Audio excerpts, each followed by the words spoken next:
Hello everyone, welcome to Anu classroom. मैं हूं पुष्पांजलि और जैसा कि आप सभी को पता है कि हमारी जो क्लासेस चल रही है वो PYQ प्रीवियस ईयर क्वेश्चंस पे बेस्ड चल रही है, जिसमें कि हम पॉलिटी को कवर कर रहे हैं और जिसमें हमारा टॉपिक क्या चल रहा है, भारत का संवैधानिक विकास एवं संविधान।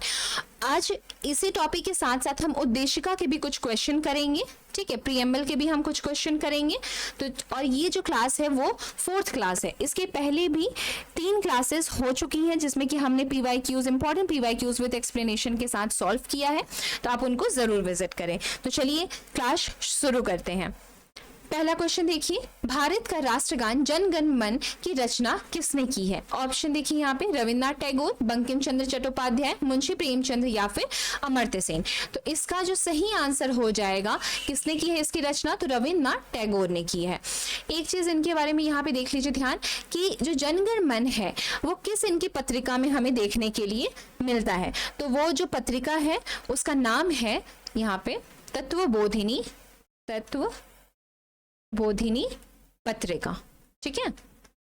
तत्वबोधिनी पत्रिका में हमें ये देखने के लिए मिलता है। इसमें क्या बोला गया है कि 5 पद में ये कविता है, जिसका कि पहले पद को हमने नेशनल एंथम के रूप में इसको स्वीकार किया है और ये 52 सेकेंड में इसको गाया जाता है, ठीक है।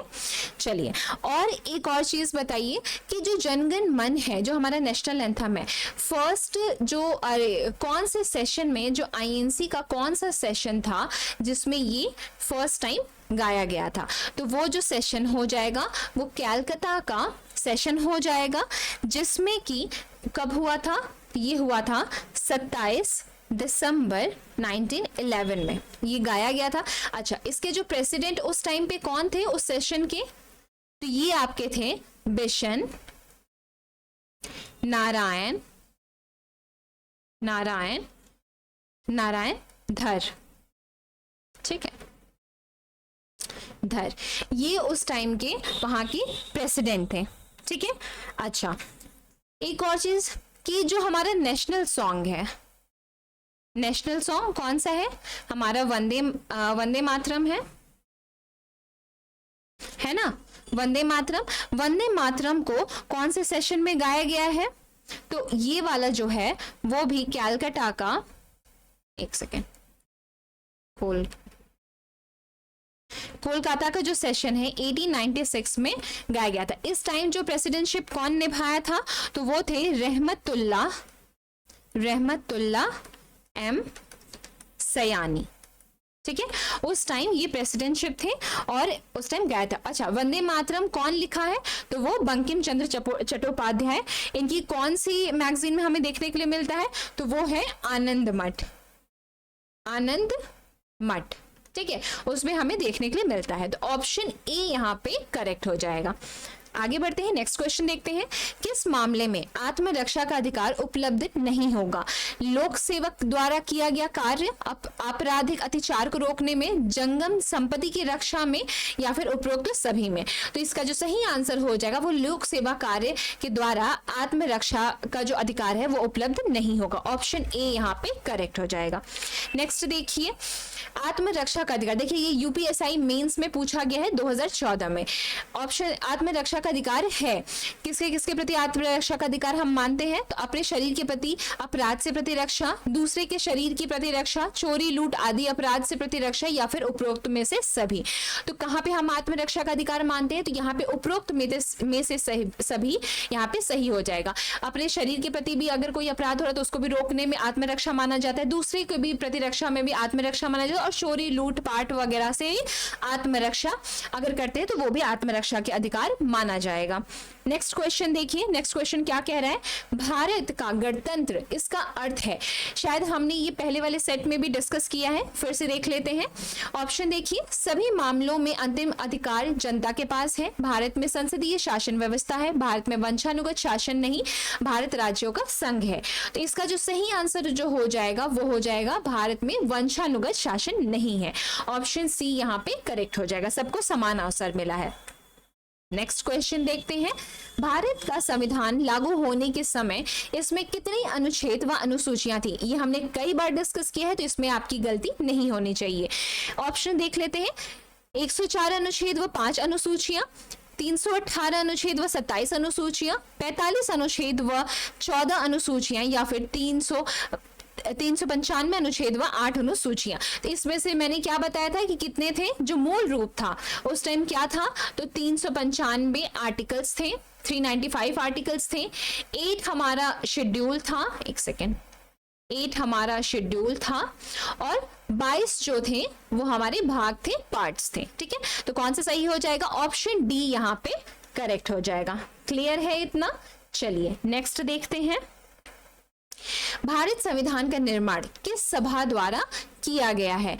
यहाँ पे किसका पूछ रहा है, भारत संविधान का निर्माण। ओके, तो किसके द्वारा किया गया है? ऑप्शन देखिए, लोकसभा, राज्यसभा, संविधान सभा, उक्त में से कोई नहीं। तो इसका जो सही आंसर हो जाएगा, हमें पता है किसके द्वारा किया गया है, कॉन्स्टिट्यूएंट असेंबली के द्वारा, कॉन्स्टिट्यूएंट असेंबली। ठीक है, संविधान सभा का निर्माण किया गया था। अच्छा, अब ये बताइए कॉन्स्टिट्यूएंट असेंबली का जो फर्स्ट मीटिंग था कब था, ये भी हमने बताया है, वो था 9 दिसंबर को 1946 में, यही था। ठीक है, अच्छा अगर हम पूछें कि लास्ट मीटिंग इसकी कब थी, तो वो आपकी हो जाएगी 24 जनवरी 1950 को, है ना, ये था। बी ऑप्शन यहाँ पे करेक्ट हो जाएगा। नेक्स्ट देखते हैं। नेक्स्ट क्वेश्चन है, भारतीय संविधान को किस दिन अंगीकृत, अधिनियमित और आत्मार्पित किया गया है? यहाँ पे ध्यान दीजिएगा, बहुत ही इंपॉर्टेंट क्वेश्चन है। ठीक है, बहुत इंपॉर्टेंट क्वेश्चन है। देखिए यहाँ पे बोल रहा है कि ये प्रीएम्बल का, आप जब प्रीएम्बल देखेंगे तो उसमें ये मेंशन है। ठीक है, ये वहीं से उठा के एकदम दे दिया है। देखिए, अंगीकृत, अधिनियमित और आत्मार्पित किया गया है। यहाँ पे बताया जा रहा है, इसमें बोला है कि कौन सा डेट है जिस दिन हमने भारतीय संविधान को अडॉप्ट किया है। ठीक है, हमने जिस दिन एक्सेप्ट किया है। ठीक है, कॉन्स्टिट्यूएंट असेंबली के द्वारा एक्सेप्ट किया गया है। ऑप्शन देखिए, मिति मार्गशीर्ष शुक्ल सप्तमी संवत 2008 विक्रमी, फिर मिति मार्गशीर्ष शुक्ल सप्तमी संवत 2006 विक्रमी, मिति मार्गशीर्ष शुक्ल अष्टमी संवत 2007 विक्रमी और मिति मार्गशीर्ष शुक्ल अष्टमी संवत 2009 विक्रमी। इसका जो सही आंसर जो हो जाएगा, देखिए यहाँ पे सीधे ना पूछ के हमें पता है कि किस दिन हमारा अडॉप्ट किया गया था, 26 नवंबर 1949 को किया गया था, है ना। लेकिन यहाँ पे ये भी आपको प्रीएम्बल में जब आप देखेंगे तो ये भी आपको डायरेक्ट मेंशन दिया हुआ है। ठीक है, ये क्या है, मिति मार्गशीर्ष शुक्ल सप्तमी संवत 2006 विक्रमी को हमारा जो भारतीय संविधान है उसको अंगीकृत, अधिनियमित और आत्मार्पित किया गया है। यहाँ पे ऑप्शन बी यहाँ पे करेक्ट हो जाएगा। ठीक है, चलिए नेक्स्ट देखते हैं। भारत का गणतंत्र के रूप में जन्म कब हुआ था? ऑप्शन देखिए, 26 जनवरी 1950, 15 अगस्त 1945, 15 अगस्त 1950 या फिर 26 जनवरी 1947। तो ये इजी है। गणतंत्र दिवस हम कब मनाते हैं? 26 जनवरी को मनाते हैं। उस दिन हमने अपना जो संविधान है उसको लागू किया था। तो ऑप्शन ए यहाँ पे करेक्ट हो जाएगा। नेक्स्ट क्वेश्चन देखिए, संविधान सभा में किस देसी रियासत के प्रतिनिधि ने भाग नहीं लिया था? ऑप्शन देखिए, मैसूर, हैदराबाद, जूनागढ़ या फिर कश्मीर। तो यहाँ पे जो सही आंसर जो हो जाएगा वो आपके हैदराबाद, जो हैदराबाद रियासत था उसने भाग नहीं लिया था। अच्छा, हैदराबाद यहाँ पे ऑप्शन बी यहाँ पे सही हो जाएगा। ठीक है, अच्छा एक और चीज है, हैदराबाद को कब भारत देश में मिलाया गया था? तो वो आपका मिलाया गया था 1948 को। इसके मिलाने के लिए एक चला था ऑपरेशन पोलो, ऑपरेशन पोलो, जिसके एक 5 दिन का ये चला था ऑपरेशन। कब से? 13 से लेकर 18 सितंबर तक। ठीक है, 1948 में। क्लियर है? उस समय उसके बाद 5 ऑपरेशन के बाद उसके बाद हैदराबाद को भारत में जो राज्य है, भारत राज्य जो है उसमें मिला लिया गया था। तो ऑप्शन बी यहाँ पे सही हो जाएगा। नेक्स्ट क्वेश्चन देखिए क्या कह रहा है, संविधान के किस अनुच्छेद में अनुसूचित जाति व जनजाति हेतु राष्ट्रीय आयोग का प्राविधान है? ध्यान दीजिएगा, अनुसूचित जाति व जनजाति हेतु राष्ट्रीय आयोग का ऑप्शन देखिए, अनुच्छेद 337, अनुच्छेद 338, अनुच्छेद 334 या फिर अनुच्छेद 339। तो यहाँ पे इसका जो सही आंसर जो हो जाएगा वो आपका हो जाएगा आर्टिकल 338 में। यहाँ पे मेंशन है, क्या मेंशन है? National commission for schedule caste. ठीक है, यहाँ पे शेड्यूल कास्ट के लिए मेंशन है, शेड्यूल कास्ट के लिए मेंशन है। अगर वही हम बात करते हैं 338A का, उसमें मेंशन है नेशनल कमीशन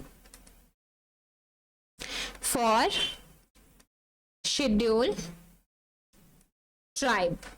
ठीक है, शेड्यूल ट्राइब के लिए। और वहीं अगर हम लोग बात करें 338B के बारे में, तो उसमें है कि national commission for backward classes, backward classes. ठीक है, उसके लिए ये मेंशन दिया हुआ है। तो यहाँ पे ऑप्शन सी जो हो जाएगा वो करेक्ट हो जाएगा। नेक्स्ट क्वेश्चन देखते हैं, निम्नलिखित में से किस क्षेत्र में 1813 के चार्टर एक्ट में भारत में अंग्रेजी नीति में मौलिक परिवर्तन आया है? ऑप्शन देखिए, कृषि, जन स्वास्थ्य, शिक्षा या फिर तकनीकी शिक्षा। तो इसमें किसमें बदलाव आया है हमें देखने के लिए मिलता है? तो देखिए इसका जो आंसर हो जाएगा वो शिक्षा हो जाएगा।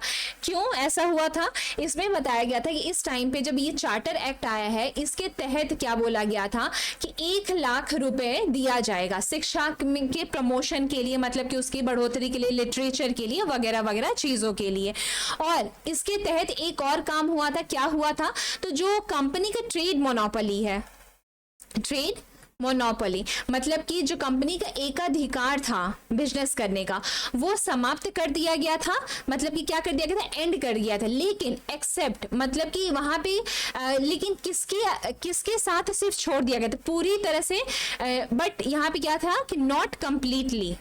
ठीक है, नॉट कंप्लीटली यहाँ पे खत्म किया गया था ट्रेड मोनोपोली, लेकिन पूरी तरह से नहीं खत्म किया गया था। किसके किसके साथ छोड़ा गया था? तो एक तो चाइना के साथ छोड़ दिया गया था, ट्रेड मोनोपोली वो कर सकता था, और टी के साथ मतलब कि चाय के साथ। ठीक है, चीन और च से चीन और च से चाय, दोनों के साथ ट्रेड मोनोपोली अभी 1813 के चार्टर एक्ट के द्वारा कंपनी कर सकती थी। लेकिन जब चार्टर एक्ट 1833 आता है, ठीक है, चार्टर एक्ट जब 1833 आता है, उसके तहत जो ट्रेड मोनोपोली होता है वो कंप्लीटली एंड कर दिया जाता है, पूरी तरह से इसको समाप्त कर दिया जाता है। तो ऑप्शन बी यहाँ पे सही हो जाएगा। शिक्षा के क्षेत्र में यहाँ पे 1 लाख रुपए देने की बात कही गई थी। आगे बढ़ते हैं, who described preamble as the political horoscope of the constitution. प्रस्तावना को संविधान की राजनीतिक कुंडली किस रूप में किसने वर्णित किया था? बहुत ही इंपॉर्टेंट क्वेश्चन है। देखिए यूपीएससी 2021 में ये पूछा गया है। ऑप्शन देख लेते हैं, K M. Munshi, N Madhava Rao, doctor B R. Ambedkar, Alladi Krishnaswami Iyer. किसने कहा था इसको? तो ये कहा था के.एम. मुंशी ने कहा था। ठीक है, पॉलिटिकल हॉरोस्कोप संविधान की राजनीतिक कुंडली के.एम. मुंशी ने कहा था। ऑप्शन ए करेक्ट हो जाएगा। नेक्स्ट क्वेश्चन देखिए, नेक्स्ट क्वेश्चन क्या कह रहा है? According to the preamble the Indian constitution derives its authority from. प्रस्तावना के अनुसार भारतीय संविधान अपना अधिकार डैश से प्राप्त करता है। यहाँ पे अथॉरिटी वो किसको बताता है? ठीक है, यहाँ भी वो पूछ रहा है। ऑप्शन देखिए यहाँ पे क्या कह रहा है?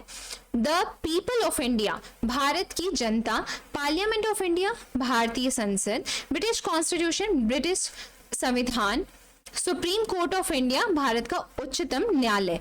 इसका जो सही आंसर होगा, जो अथॉरिटी है वो क्या है? The people of India. Source क्या है हमारा? जो source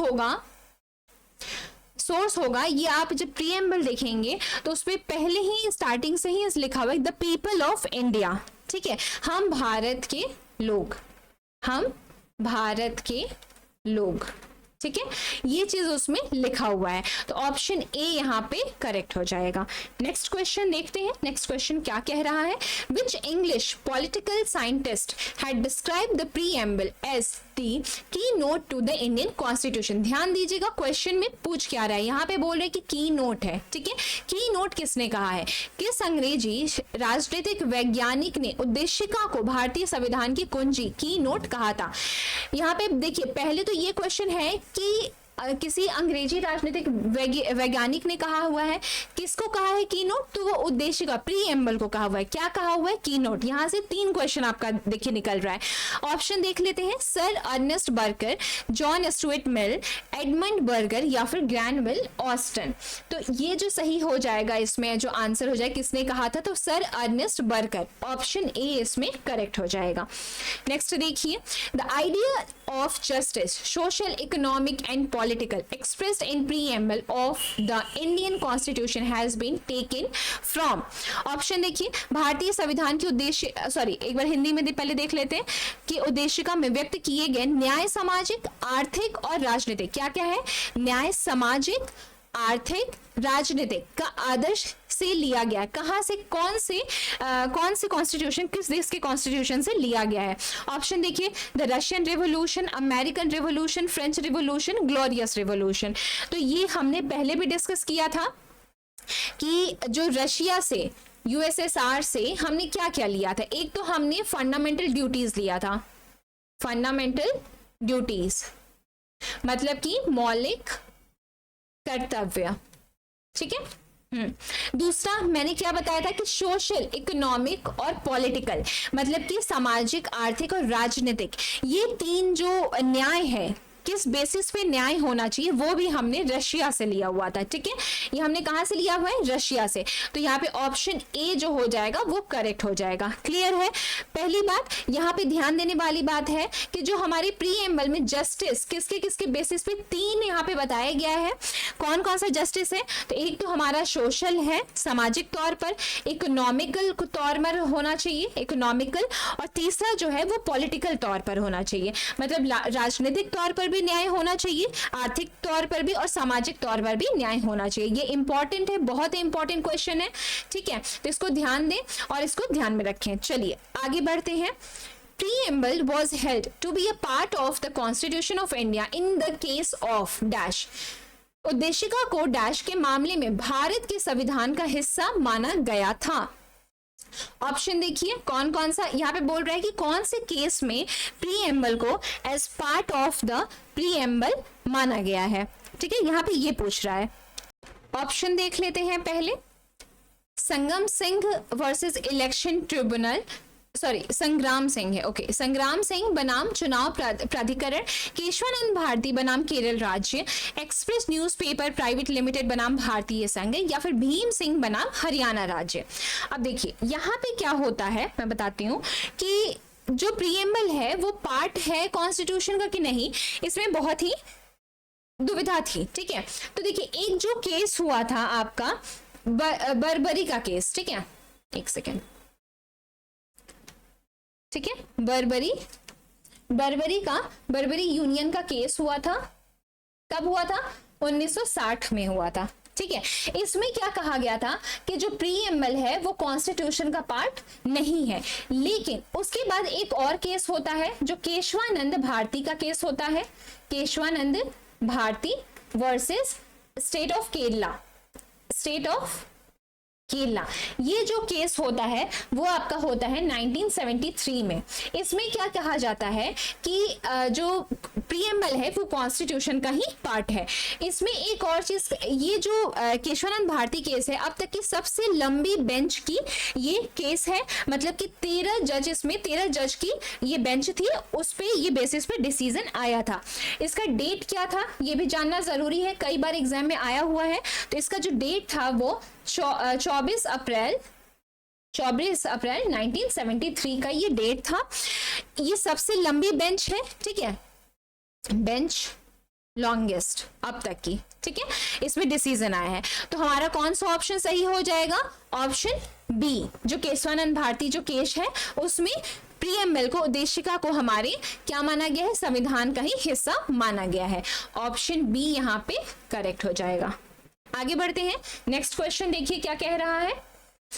Who moved the historic objectives resolution in the Constituent Assembly on 13 दिसंबर 1946? 13 दिसंबर 1946 को संविधान सभा में ऐतिहासिक उद्देश्य संकल्प को किसने रखा था? ये हमने पहली क्लास में भी डिस्कस किया है और सेकंड क्लास में भी डिस्कस किया है, मैंने बताया था आपको।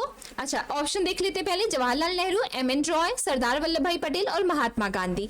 तो यहाँ पे जो ऑब्जेक्टिव रेजोल्यूशन, उद्देश्य संकल्प जो है, सबसे पहले तो हमें पता है कि जो गठन होता है किसका, संविधान सभा का, कॉन्स्टिट्यूएंट असेंबली का, वो 9 दिसंबर 1946 में होता है ना।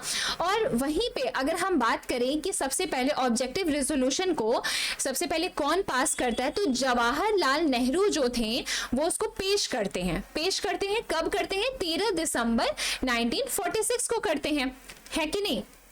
13 दिसंबर 1946 को करते हैं। उसके बाद ये एक्सेप्ट कब किया जाता है? अगर हम एक्सेप्ट के बारे में बात करें तो ये आपका होता है 22 जनवरी 1947 को, जो कॉन्स्टिट्यूएंट असेंबली रहता है ये इसको अडॉप्ट कर लेती है। क्लियर है? तो यहाँ पे हमारा कौन सा आंसर सही हो जाएगा? जवाहरलाल नेहरू। ऑप्शन ए यहाँ पे करेक्ट हो जाएगा। एक और चीज, एम.एन. रॉय के बारे में मैंने आपको बताया था, क्या बताया था कि एम.एन. रॉय सबसे पहले जो आइडिया ऑफ कॉन्स्टिट्यूएंट असेंबली सबसे पहले कौन रखा था आइडिया? 1934 में कौन था? तो वो एम.एन. रॉय थे। क्लियर है? चलिए नेक्स्ट क्वेश्चन देखते हैं। The ideals of liberty, equality and fraternity in our preamble have been taken from. हमारी प्रस्तावना में स्वतंत्रता, समानता और बंधुता के आदर्शों को कहां से लिया गया है? कौन कौन सा पूछ रहे हैं? स्वतंत्रता, समानता और बंधुता, ये कहां से हमने लिया है? ऑप्शन देखिए, द फ्रेंच रिवॉल्यूशन से, अमेरिकन रिवॉल्यूशन से, रशियन रिवॉल्यूशन से या फिर ग्लोरियस रिवॉल्यूशन से। तो ये जो हमने लिया है वो हमने फ्रेंच रिवॉल्यूशन से लिया है। क्लियर है? यहाँ पे ऑप्शन ए हमारा करेक्ट हो जाएगा। ठीक है, और ये भी ध्यान रखिएगा क्या क्या लिया है? स्वतंत्रता, समानता और बंधुता। अब यहाँ पे एक चीज हम लोग थोड़ा देख लेते हैं, जो हमारा लिबर्टी है, ठीक है, लिबर्टी मतलब कि स्वतंत्रता। स्वतंत्रता 5 तरह की यहाँ पे बताई गई है हमारे प्रीएम्बल में। कौन कौन सा? एक तो विचार का, थॉट का, ठीक है। दूसरा है अभिव्यक्ति, इसका क्रम भी पूछता है इसलिए ध्यान रखिएगा। अभिव्यक्ति मतलब कि एक्सप्रेशन, यहां पे थॉट। क्लियर है? सॉरी, एक सेकेंड। हाँ, ये एक्सप्रेशन का, अभिव्यक्ति का। उसके बाद तीसरा जो हो जाएगा वो हमारा बिलीफ है, मतलब कि विश्वास का। चौथा जो हो जाएगा वो हमारा फेथ है, मतलब कि धर्म का। और जो पांचवा कौन सा होगा? वो हमारा वर्शिप है, मतलब कि उपासना का। क्लियर है? यहाँ पे हम स्वतंत्रता के बारे में बात कर रहे हैं, लिबर्टी के बारे में। 5 तरह की लिबर्टी बताई गई है और इसका क्रम इसको याद रखिएगा क्योंकि पेपर में कई बार आपके क्रम भी पूछा जाता है। अच्छा, दूसरा क्या चीज है? समानता। अगर हम इक्वलिटी के बारे में बात करें, इक्वलिटी, एक सेकेंड, इक्वलिटी के बारे में अगर हम समानता के बारे में बात करते हैं तो ये हमारे 2 तरह की समानता के बारे में बात करता है। कौन कौन सा? एक तो हमारा है स्टेटस, और दूसरा जो है हमारा, पहला जो स्टेटस है, एक सेकेंड, और जो दूसरा है वो है हमारा अपॉर्चुनिटी मतलब कि अवसर और प्रतिष्ठा। क्लियर है? बहुत ही इंपॉर्टेंट है, कई बार इससे क्वेश्चन पूछा है, क्रम भी पूछा है, तो ध्यान रखिएगा। जो हमारा इक्वलिटी है वो स्टेटस और अपॉर्चुनिटी 2 बताए गए हैं, प्रतिष्ठा और अवसर। जो हमारे लिबर्टी, स्वतंत्रता है, 5 प्रकार की स्वतंत्रता के बारे में बात करता है, विचार, अभिव्यक्ति, बिलीफ और धर्म और उपासना। विचार, अभिव्यक्ति, विश्वास, धर्म और उपासना, ये 5 तरह के यहाँ पे बताया गया है। ठीक है, तो चलिए यहाँ पे ऑप्शन ए करेक्ट हो जाएगा। नेक्स्ट क्वेश्चन देखते हैं। Which of the following terms mentioned in the preamble of the Indian Constitution expresses the objective of achieving the spirit of common brotherhood amongst all the people of India. यहाँ पे क्या कह रहा है कि brotherhood, ठीक है, हिंदी में भी देख लेते हैं। भारतीय संविधान की प्रस्तावना में निम्न में से किस मुख्य शब्द का उल्लेख भारत के सभी लोगों के बीच सामान्य भाईचारे, ध्यान रखिएगा, सामान्य भाईचारे की भावना को प्राप्त करने के उद्देश्य से किया गया है? तो कौन सा है? देखिए ऑप्शन क्या है, सोशलिस्ट समाजवादी, डेमोक्रेटिक लोकतांत्रिक, फ्रेटर्निटी बंधुता, या फिर जस्टिस न्याय। इसमें से कौन सा हो जाएगा? तो मैंने अभी आपको बताया था, क्या बताया था, अगर भाईचारे की बात आती है तो किस में आएगी? वो आपकी फ्रेटर्निटी में आएगी, बंधुता में आएगी। ऑप्शन सी यहाँ पे करेक्ट हो जाएगा, ठीक है। इसमें क्या क्या उद्देश्य बताता है, जैसे बंधुता के लिए क्या क्या उद्देश्य बताता है? तो देखिए, एक तो आपका डिग्निटी का नाम दिया है, डिग्निटी है, उसके बाद क्या बताया है कि unity and integrity, unity and integrity of the nation, of the nation क्या बताता है ये सर? तो ये आपके फ्रेटर्निटी बताते हैं, बंधुता के बारे में यहाँ पे बात करता है। ऑप्शन सी इसमें आपका सही हो जाएगा। क्लियर है? चलिए आगे बढ़े। नेक्स्ट क्वेश्चन देखिए, which among the following is a term used in the preamble of the Indian constitution means absence of A special privileges. भारतीय संविधान की प्रस्तावना में प्रयुक्त निम्नलिखित में से किस शब्द पद का अर्थ है विशेषाधिकार का अभाव? अब देखिए यहाँ पे तो एक कॉमन सेंस की भी चीज है कि विशेषाधिकार, अगर किसी को विशेष अधिकार नहीं मिल रहा है, सबको समान अधिकार मिल रहा है, तो हम उसके लिए क्या बात करते हैं? इक्वल है सब कोई, equal to the law of है, तो होता है ना कि हम सब समान हैं। ऑप्शन देख लेते हैं, इक्वलिटी, लिबर्टी, फ्रेटर्निटी और सॉवरेनिटी। तो मैंने आपको पहले ही बताया कि स्वतंत्रता कितने 5 तरीके के बताया, तो यहाँ पे ऑप्शन जो सही हो जाएगा वो इक्वलिटी। इक्वलिटी ही ऐसा जो है वो विशेष अधिकार को अभाव रखता है, विशेष अधिकार किसी को नहीं देता, सबको समान अवसर देता है। जैसे कि वोटिंग करना, वोट अगर हम डालने जाते हैं तो वहां पे ऐसा नहीं है कि जो अमीर है उनको 10 बार वोट डालने के लिए मिलेगा, जो गरीब है उनको नहीं मिलेगा, या फिर जो बच्चे हैं या फिर जो बूढ़े हैं उनको ज्यादा मिलेगा, जो बच्चे हैं नहीं मिलेगा, ऐसा कुछ भी नहीं है। कुछ रूल्स एंड रेगुलेशन रहते हैं, उसके साथ ही हमें सारे जितने भी मतलब सब कोई वोट दे सकता है। तो वो क्या है? वो इक्वलिटी है, वो इक्वलिटी के बारे में बात करता है। इक्वलिटी मैंने आपको बताया है कितने तरीके के होते हैं, तो 2 तरीके के, स्टेटस और प्रतिष्ठा, और एक और अपॉर्चुनिटी, ठीक है, कि वहां पे उस बेसिस पे इक्वलिटी होना चाहिए। लिबर्टी 5 तरीके के मैंने आपको बताए हैं, ठीक है, ठीक है। तो ये था आज का इंपॉर्टेंट PYQs, ठीक है। इसी तरह से आपको ये क्लास कैसी लगी है वो भी हमें बताइएगा, और इसी तरह से हम आगे भी कंटिन्यू करेंगे। इसके पहले वाली भी क्लास आप उनको जरूर देखिए, क्योंकि उसमें भी बहुत इंपॉर्टेंट एक्सप्लेनेशन के साथ समझाया गया है। इस क्लास की जो PDF होगी वो आपको टेलीग्राम चैनल जो अनूप क्लासरूम ऑफिशियल है, वहां पे इस क्लास की जो PDF होगी वो आपको मिल जाएगी। आगे कोई भी आपको क्वेरी है वो आप हमें कमेंट्स में बता सकते हैं। तो चलिए मिलते हैं नेक्स्ट क्लास में नेक्स्ट PYQ सेट के साथ। तब तक के लिए धन्यवाद।